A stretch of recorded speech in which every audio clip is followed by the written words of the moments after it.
We are 1-1 currently between CE and MVP Black as CE took an important victory on Infernal Shrines in the best of 5. Now, the question remains, can CE keep it up? I'm going to let J-Hal go with this one first because I think I got a lot more to say. What are you saying? I don't have much to say? Okay, no, seriously. You're here for your looks. I know. Tread, go away. But no, seriously, this right here, it was kind of the question. We were actually off camera. This was the entire discussion the entire time was, is that all that they have? Is that their only bag of tricks? Yeah. Or do they really need the tricks? And I actually talked about it before we ever started this series, and I said that if they can get some type of chaotic disruption with what MVP Black likes to do, and if they can make it uncomfortable. And I said that as much as CE says that they like to play macro, they are known to fight. Their statistics backed it up leading into midseason. Unfortunately, they weren't there, and it still backs it up to this date. And then they did something that was a little bit chaotic. MVP will always be willing to take a fight. They don't know what it's like to just back away. It's like the bully walks up on the street. It's like, I'm fighting anybody that's here, regardless as if you know you're going to win or not, right? And I feel like that's where MVP kind of stands. And that's my point on where I see CE does have a chance just due to that one variable. And in Heroes, one pick, one fight, one crazy thing will make a big difference. Well, I want to get your thoughts on this as well, Dread, but first let's go to the Battleground pool and see where Game 3 is going to take place, with MVP Black choosing either Battleground or first pick. I would be astounded if this is 2 after that last game. What do we see? CE's going to go to Towers of Doom. Okay. Their second favorite. I don't think that sets them back by any means. It makes the macro game still viable on a map like this. It's not nearly as dominant as some of the other ones, but if they... I feel it this way. I expect panic from MVP Black for the rest of the series, whether it be them going to their offensive mode, them resorting back to whatever they're concluding right now with their draft. But either way, it's going to be a deteriorated state from what we saw in games number 1 and 2. And if they're as clever into the draft and, again, getting that kind of bait and switch, the old swap, onto the macro play immediately, and they continue to do that, I think they can win the series. But if they fail to do it, I still am like, I just don't know if they go toe-to-toe in team fights with MVP Black. What I think is so cool is that last game, MVP Black were willing to let Ariel go through, and then CE sort of turned that on its head, right? MVP Black said, we have an answer to Ariel, that's Horrify. So then CE countered with, we have an answer to your Horrify, it's not letting you cast your Horrify with Mind Control, which was really cool to see. MVP Black back down. They banned the Ariel, and CE banned Tassadar. We've got Genji, Uther, and Stitches. You know, I thought about this the minute I saw Towers of Doom. The first thing I thought about was Kyocha Tracer. And then I remembered Kyocha now plays support. And it was one of the most terrifying Tracer players on Towers of Doom that we knew basically for the past year was Kyocha on Towers of Doom. And we've seen a little bit of shakiness out of the Tracer when it comes to Rich. It's not as refined. It's not bad by any means, but it was always something that teams knew going into Towers of Doom is that you didn't want to play that against Kyocha. And now we're seeing a different draft. And I wonder, again, the Genji pick there, we see 2 hard counters to that. With the Uther with the stun, the potential Gorge if we see the Dragon Blade come out. And, of course, the high health pool of Stitches makes it very difficult. So things like this, the Genji pickup is nice, but I need more than that. My fear is that somehow MVP Black goes into a Panic Medivh at some point in this draft. Already with the Stitches on the other side, it's one of the better maps for it. And even though Rich is an amazing Medivh, it does feel like it might be something that is reverting to their old style after suffering a loss here to CE. And with the other side of the draft, I can just see it being argued as one of the better options. But I feel, again, if they resort to their old playstyle, it will be even heavier punishment coming out from CE in the long run. It's actually the first CE Stitches I've seen, and they did not play Stitches in the league either. So I'll definitely be watching Wind for that Stitches this game. I like the fact that they're banning Tassadar and Rhaegar. I mean, one of the huge parts of every draft for MVP Black is the Tassadar, and then we've seen this propensity to grab the Rhaegar to go with the Genji. It's just the way that the Korean teams play. They like that, and I love the recognition of the ban. You do potentially give it the Malfurion, which is fine, especially if you're talking about any type of burst damage. And the Malfurion does well because his heals are quick enough to keep up the Genji with the low health pool, but it's nowhere near as effective. The Murd and Genji together, and that Dahaka ban screams Abathur to me on the side of MVP Black. It would be a really nice pickup for them. Abathur solo with support. every pick they already have. Yeah, and so I suddenly go, CE, do you see this? And if so, is it a concern? And if so, like, how are you going to be able to approach that? They already, I mean, Stitch's Uther is a very generic rotation for them to take, so now it's kind of going to be what direction they want to move into, but I would be concerned about double Genji, double Greybane, and more importantly, the macro game into the mid stages of this map. Ways to make up for that? I want to say false ad, but the answer to stopping a double Genji is not a false ad, Nope. because that is just going to be one dead bird. The other answers would be Dahaka, which obviously is gone. Taking the Abathur away doesn't accent your composition nearly as well. Stitches wants to burst and blow things up. You don't want to be reliant on a hook and also reliant onto the Abathur, but they make up for it. They go with the Brightwing, which is a synergistic. It makes a lot more sense here. That one didn't come to my mind, but now that they display it, it's perfect. Yeah, it's been something that CE has been willing to do when they need a global and there's just not a, oh! We'll get back to the Brightwing because we've got Rich's Malthael back again and Karazim. Dread, that scares me, though, because Malthael into a potential Divine Storm, into a Polymorph, into a potential Gorge for one of those heroes is very troubling to me, because we've seen when Rich was on Malthael that he struggled in moments like that when he got locked down. The minute that we saw in that Tomb game against Deadly Kittens that they prioritized the stuns elsewhere, Rich was able to thrive. And I feel like Malthael is kind of that all-in hero that once Tortured Souls is out, then you have a problem. And we talk about getting the CC train going. Cassia can get the fend in, but I'm not sure if this is the DPS that I was expecting out of CE. I think it's going to hurt, that's for sure. Into the Genji and to the Greymane. Malthael, even though he's not auto-attack damage necessarily, you can hinder him by blinding him, but more importantly is the fact that he wants to be clumped up with all the other members, and Cassia is an absolute legend when it comes to AoE damage. You have the double support, Arthas to be able to slow things down, Stitch's hook coming in. Gonna be honest, I'm feeling CE's draft here. I am too. They were able to keep up with MVP Black in the drafting, and that is always a good sign, especially after they won the last game, J-Howe. Yeah, I feel the exact same way. I love the draft that we see. They get the global, they get the CC potential, they get the control over a lot of these altars, I think, with that composition. Looking forward to it. But we are going to kick it off here with CE, a very creative composition coming out from them in the blue. It's all about the double warrior, double support, and more importantly, it's that Cassia. A lot riding on Shy, and it has been amazing to see CE's development and trust in this new sub-member to their team. But their opponents tied 1-1 with them in the best of 5 are MVP Black in the red, hoping to redeem themselves and make sure that, above all else, they don't lose to a non-Korean team here. They already lost to Tempest, but they don't want to lose to anybody else at this point. They were the ones that were projected to win the whole tournament. Seeing Brightwing transition over into the queue at level 1 shows a little bit more intent to be in a 1-versus-1 lane for a long period of time rather than committing with the group. It's also going to be able to make up for maybe the lack of damage that they have. That is always a concern when you're looking at double support. But more than often than not, you're just looking at how you execute these team fights. The double warrior, double support compositions usually are going to be the safer ones, but if you just mess up one stacking of cooldowns, you suddenly are one dead hero. Good bait here up on top from Aluful. Rich is going to use his first teleport. Reset came in, but he was unable to catch out the Brightwing, and First Blood is going to go over to CE. Wait a minute! Oh, here comes Tist, and Rich gets a last soul rip to keep himself alive. They take out Paradise, the bait into the bait. MVP Black pulls ahead. My goodness, I wasn't looking at the minimap at all. That was very well done. Tist's transition there is going to be paying off, and there's that Brightwing again being more prioritized into the 1-versus-1 up on top. You can expect her to remain there for a long while just because that build typically is going to, Malthael's going to want to get the clear. You try and end up hitting her, getting a little bit of soft reset. Nice hook, but it's only reset. He can dash away.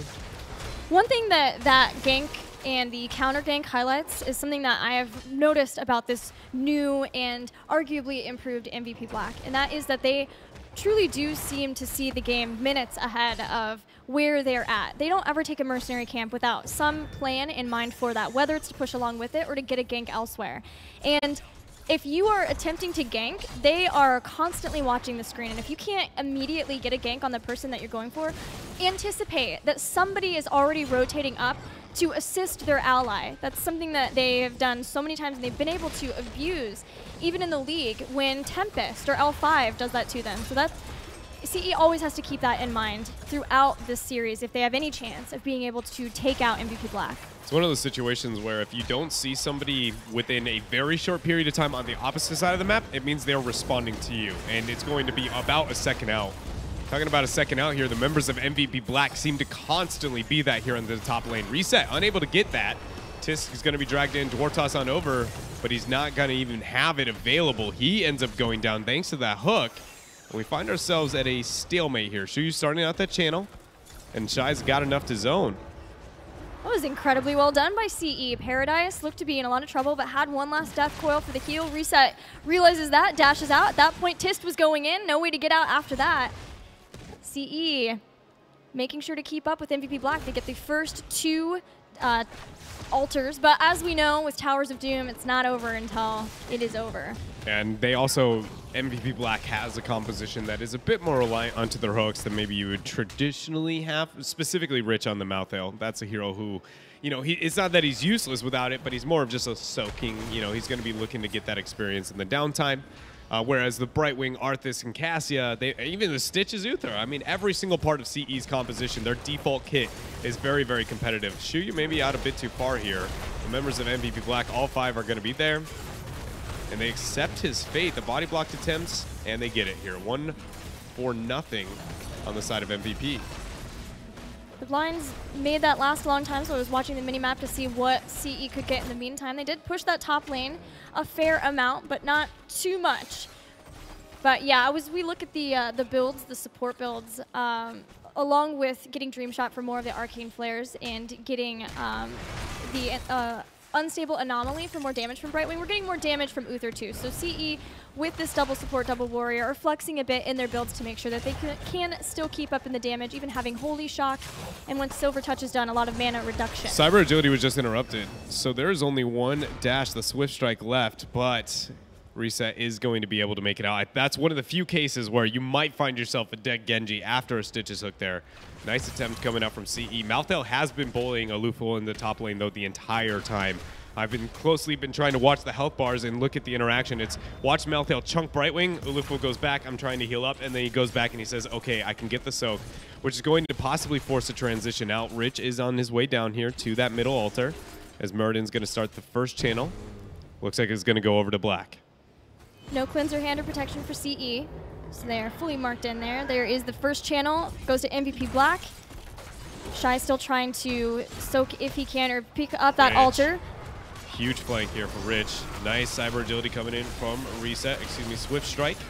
The deflect getting a lot of value. Shy responding quite properly though. Look at Tis and the members of MVP Black falling so very low. That was the AoE damage we were talking about for Cassia, but it came at a cost.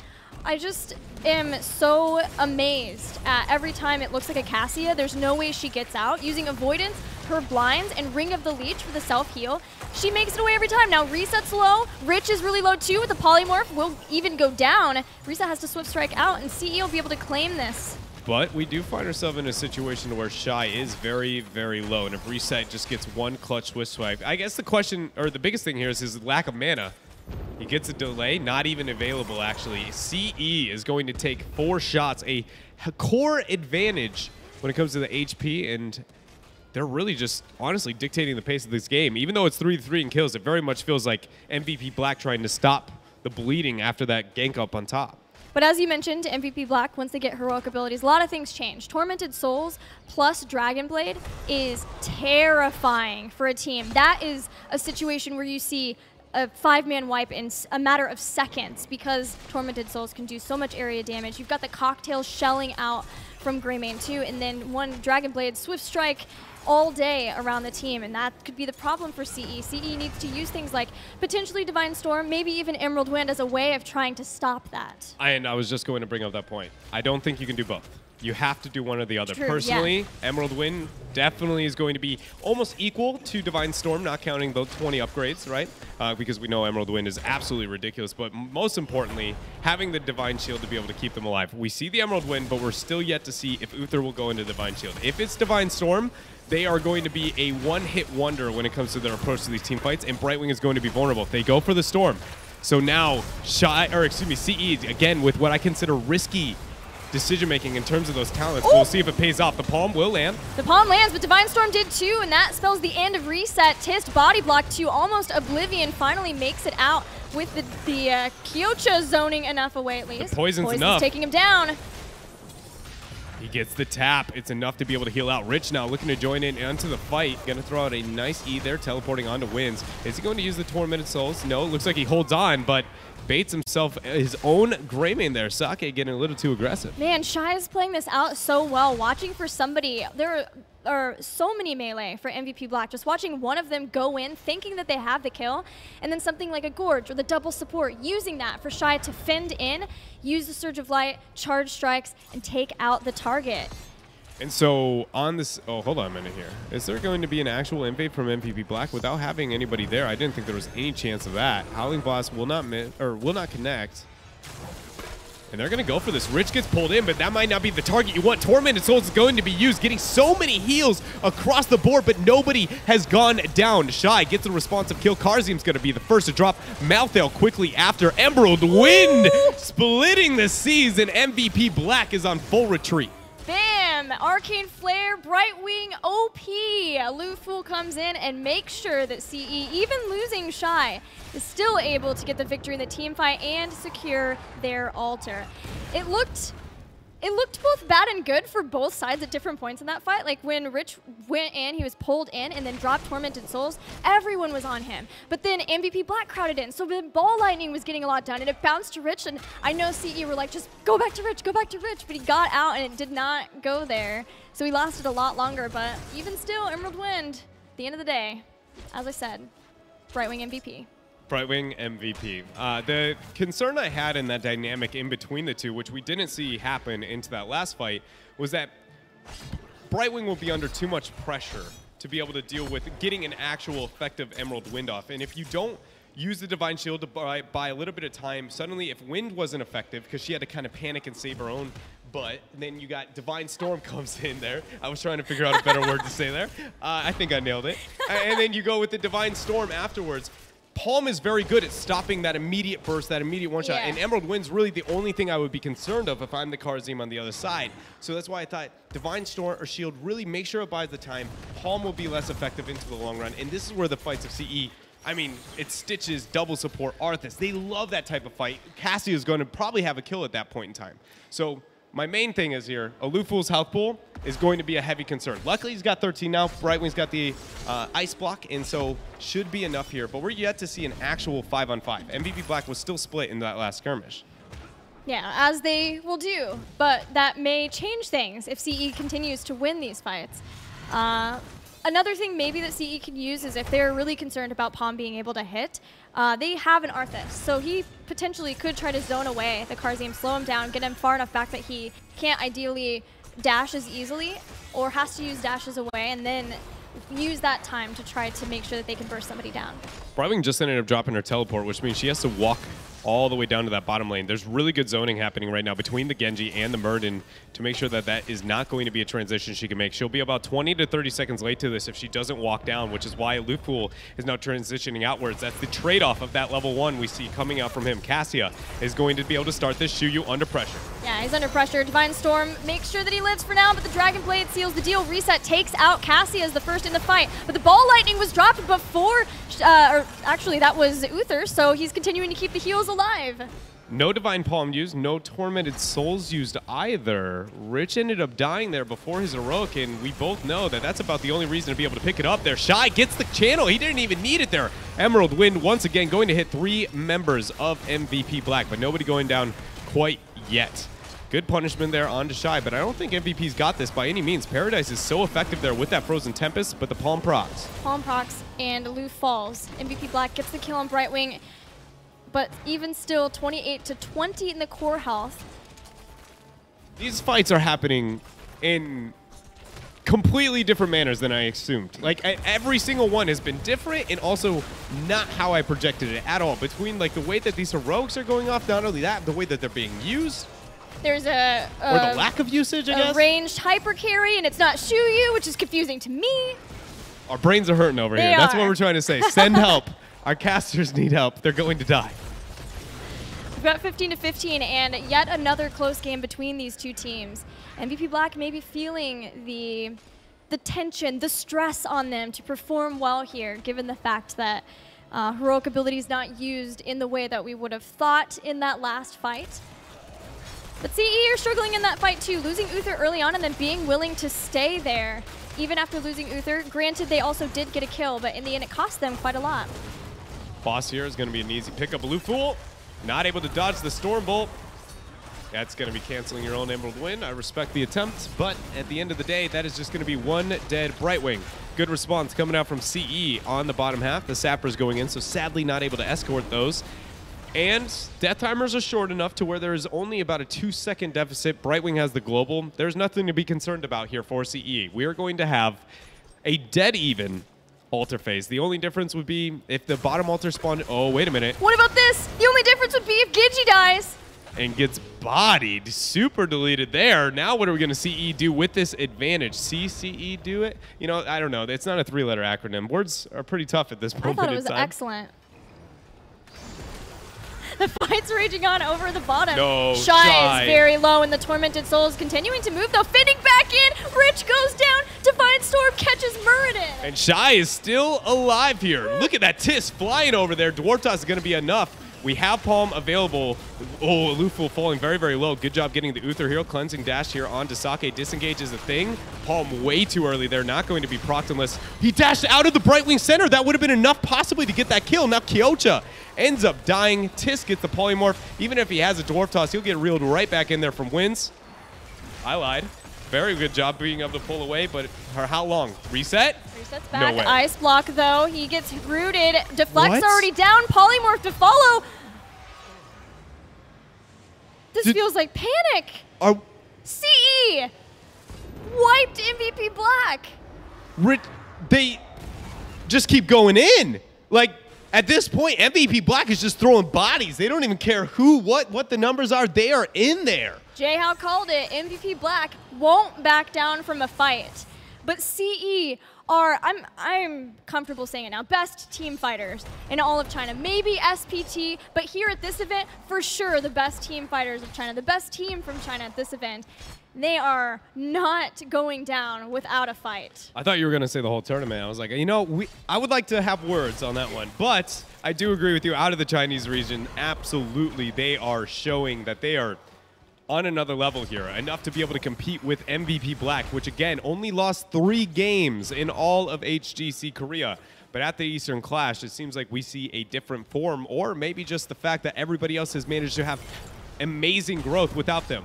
No Dragon Blade available here, only Heroic down for this team fight, but it's all about Lufool, the Emerald Winds, and the lack of, like, Rich is just dying so fast and nobody's there to save him. We've got Martial Law now too, and that coupled with Arthas, with Uther, Stitches, and Brightwing. Now Shy is going to level up and be on a whole different ball game, whole different power tier with the damage that he can put out. CE continue to guard their bell tower that they have put work into taking away from MVP Black, while simultaneously keeping Brightwing up to the top. Reset knows that someone will be up in the top, and it's always been Brightwing. This is one of those circumstances where we can kind of see the mentality of MVP Black. They're going to be down at 20 talent tier advantage. They're going to be stuck between 2 forts. It's essentially, if it gets to that state, a lose-lose scenario. And taking this fight is going to be essentially the beginning of the end, in my opinion, here. They're collapsing just before 20. So this is it. Good. This is for MVP Black. They get in. Shy is the first one immediately to get under pressure. Sake, though, taking damage. Shy has to get out of Tormented Souls. The Soul Rip ripping through the health bar of Shy. And the Emerald Wind was not actually splitting away Rich this time. Reset is unable to get his reset. The Palm Prog is there. Woo! So now Genji's alive, and he's going to have a heyday here. Let's see. 1, 2, 3, 4 is what I see here. There's 1. There's 2. Only got to be 2 here. Reset maybe not as crisp and clean as he was hoping for. Cyber Agility away, and MVP Black lives a bit longer here. Lufool is able to make it back here, and they stop some of the shots. They look like they're going to convert the bell tower before, but note how that Emerald Wind didn't split Rich the opposite direction, because Rich actually got the flank onto the backside of it. That is an interaction we haven't been talking about yet, but when he ends up throwing out the Shroud, if he teleports beyond the Emerald Wind, he gets pushed and accented inward. But the problem is he's been unable to do that all up until that point of the game. MVP Black making the necessary adaptations to finally win a fight versus CE, and they need it. They're down 12 to 20 in core health as they hit level 20. Wondering what... All right, no one can stop death. Rich really making sure that even if the next fight doesn't go the way that the last one did, he still is able to get back in the fight and not be completely out of the game as the timers get longer and longer. But I'm looking at Gilnean Roulette, one that we don't see too often with a Cursed Bullet. And to this composition, you know, the CDR on it is absolutely ridiculous. Yes. How likely it is to come back online. It's kind of like, honestly, if you don't play much Greymane, it's kind of the equivalent of Big Shot, you know, for D.Va specifically. Just as long as they line up, you suddenly are like, my damage is ridiculous, and it's understandable on this comp. But the other side is doing it too. Infinite Lightning with the Ball Lightning hook. Rich, Divine Storm deleted. But he can come back. Palm's going to land for Kyocha. That Putrid Bile. This is the upgraded Bile too. That's going to last a long time. Karazim is brought down, and Sake's still being body blocked. The Holy Radiance. And it's just enough to take out Greymane, even if Rich comes back. Rich does end up deciding to use that level 20 upgrade there. No one can stop death. Shuyu looking to be able to get the tank here. He does have the redemption, though, with the 20. Bell Tower converted over 4-4. Look at that flank here coming out from Rich and Tist. Genji's going to be there in a matter of seconds. Emerald Wind is not up, keep in mind. So Rich is doing so much damage with the Tormented Souls, but Reset needs to get one. There's going to be the first. He backs away. Tist hits the Stormbolt. Stormbolt Reset's coming back in for more, but Paradise is still fairly strong, even though he's low on mana. That will come into effect as he wants to be able to keep himself healed up, as well as wants to drop the Frozen Tempest and control the fight. Aloof and Wind and Shuyu are not out of this yet. Rich has found the Brightwing. Ice Block delaying. Can he get out of here? It looks like no.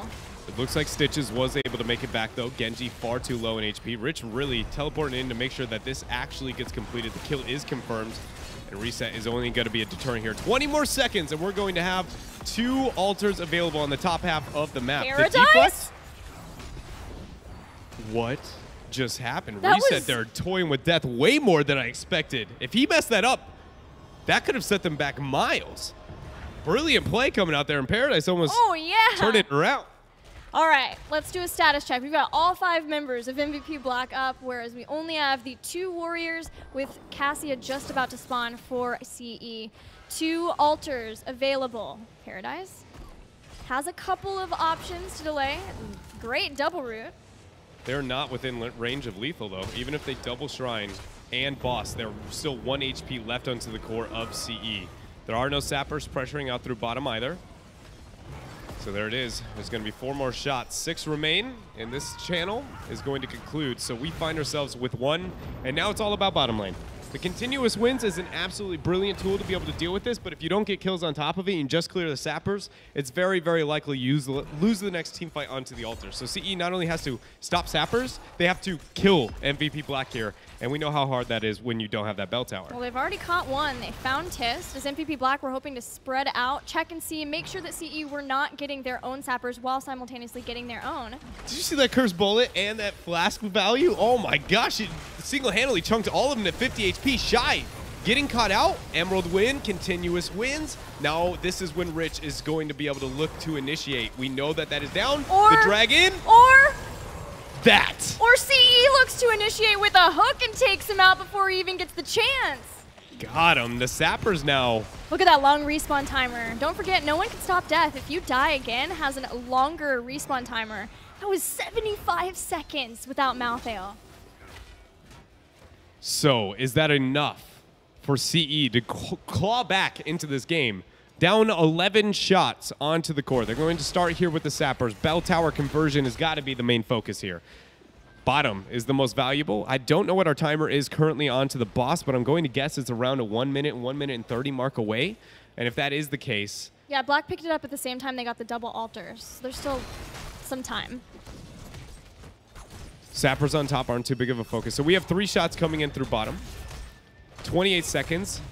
There's about a 10 to 15, we'll leave it at that, where there will not be a Rich into this fight. And they can abuse that because you know he's going to take the town portal. Maybe that's something we see CE focus on, abusing that. See, he moves through the town portal, all in, get the kill onto Rich. No matter what CE does, it needs to be perfect at this stage of this game. 9, 2-1 on Towers of Doom. CE's Battleground choice, they move in, they hit Tis with a whole lot of stuns. That's a hands-off keyboard moment, except Kyocha gets in there with the palm. But Kyocha, the ball lightning, infinite lightning. He ends up going down. Now look at Rich, he's in the town portal. He comes through, Aluful with the continuous wins. They get the hook on Sake. He dodges the reset, so reset doesn't get the Cyber Swift agility. Oh my gosh, those words. Double kill here for both of the teams. Redemption is available, so Uther will be back online. An advantage here to CE, but it's not over yet. CE has to bully their way back onto this point. You cannot allow Reset to channel this altar. They're going to move in. They get a hook. Once again, it's on Rich, and he is brought down. Rich is going to buy back. Essentially, though, he's going through the town portal, so Paradise and friends need to tread lightly. Reset, still making sure he keeps that Dragon Blade available. Rich is now here. Oh, shoot, you should have known that Rich was going to come through. He got the hook on the passive. Took out Muradin. He got the hook. If Muradin got the heal onto his passive, he would have come back alive. Reset goes in, and he finds himself the first kill. Rich now teeter-tottering around. If they get this channel, oh, Gilly, they done it. They get enough kills between all the coming back from the dead. Oh, my. All the rotations. MVP. They are going to take game number 3 and take a lead here in the best of 5 over CE. But we've got to say that is, again, not anywhere near how we expected these games to go. J-How, that game was freaking amazing. Reset. Are you talking about the death timer? Reset. I mean, he went Genji? in on that last fight. And it was not just that fight. It was multiple times. You know who also had reset? Malthel. He's like, I'm hitting the reset button. I got a new life. Let me enter this cheat code here because I'm coming back. J-How, I want to see some replays. Ooh, man, which one? I mean, I feel like you could have an entire highlight reel What based did off they of give that you game. back there? Oh, the hype is real. The crowd is wild. Watch this. Malthel's going to go in here. It's already down. But the Emerald win forces, and then Shy's like, oh, baby, I got a fend right here. And they went in and did the damage, and Shy just kind of casually went over there, and Testa's like, wait a minute, where are you going? And so they do get the kill there, but this is actually one of the winning moments for CE. As you can see the double support just sustaining. And the follow-up, the crowd control that continuously went out onto the Greymane, onto things like that. And Kyocha, he's like, I need to dash. But you had the huge disengage from Greymane, and he had nowhere to go. The nice body blocking there by CE. So there was a lot that they really did right in these team fights. You know, you see Reset coming in, and, you know, he made a lot of plays. He made a lot of plays here. That was not one of them. But, I mean, that's the part where CE, but look at the position of Reset. He's waiting to go. The only problem is it's like Tist is going in there, and that palm right there was so clutch. And this is where, I mean, this team fight went on, and that ball lightning, that infinite lightning was just going off there. But the continuous win, continuing to push people out, and you can see Rich being pushed away, allowing them to get the picks that they needed. The ice block is there, but it was only for naught. Zuyu, obviously, with that redemption coming back, and things actually looked like they were going okay because we ended up seeing another pick here, but you can see the amount of damage that Wind is taking, trying to get that. They're trying to make sure that Reset can't get on that channel, and so things are good, but then that hook, again, Wind making so many plays, and then Reset.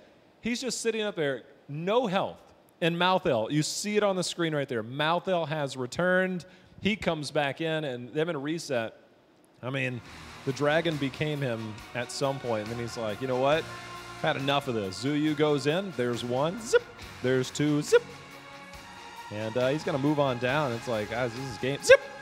I mean, just over and over. I mean, Reset and Rich. Rich said, Reset is the best player in the world in our interview. He said, I love playing with this kid because he will always go in with me. I have this dive buddy. Rich loves to be aggressive. Reset's like, I'm right there with you, buddy. And you can see they actually took him home to victory there. It should be noted, when we did ask him that question, we said you can't say your own name. That was the first stipulation. That's fair. But he did say that he had been wanting to play with Reset for a long time because he loved the aggressiveness of Reset, and Reset is arguably the best, or one of the best Genjis in the world. He is insane. I would put him, I mean, Melody C, unfortunately we didn't get to see his Genji here, but that's another really good Genji player. And of course there's Schwimpy as well. But we've got game number 4 just about ready. CE looked to still be in good spirits, even though that last game, I mean, honestly, it was so close. could have been anybody's game. Did you ever have a game where you're like, look, I lost, but that was kind of fun? Even on a big stage? It happens from time to time, yeah. Hold on a minute. Dragonshire for MVP Black. I mean, it happens once in a while, and you can get away with it, but I don't know if this would be the case where I would be comfortable being like, you know what, at least we had fun, boys. Like, at this point in the time, maybe day number 1 of the tournament, if it got a little bit weird into a draft, and we're like, but we enjoyed ourselves, but you're playing MVP Black, and MVP Black's going up against CE, and it's not as dominant as they assume, so... But I can respect that the morale of CE, after that last game is on a positive and kind of on the upswing there. In that last game, the one thing I wanted to look at, but I didn't get to kind of revisit in that replay, I think Rich might have waited to take the town portal intentionally until he saw Emerald Wind go off before he decided to all-in commit. I don't know if that was extremely convenient timing or what, but either way, he played it perfectly. Yeah, and Suyu knew that that was a high likelihood, and he was hoping that he could die because the rest of the team was so low that he wanted to give those heals, but CE got so separated that by that point that when the Ghost finally did come in, he was separated from a lot of the other members because they had all scattered. Both teams played that game incredibly well. It was such a fun game. I really want CE to win this just so we can go to Game 5. This series has been absolutely amazing, but I have some bad news. Whereas CE, up until this series, won every game on Sky. They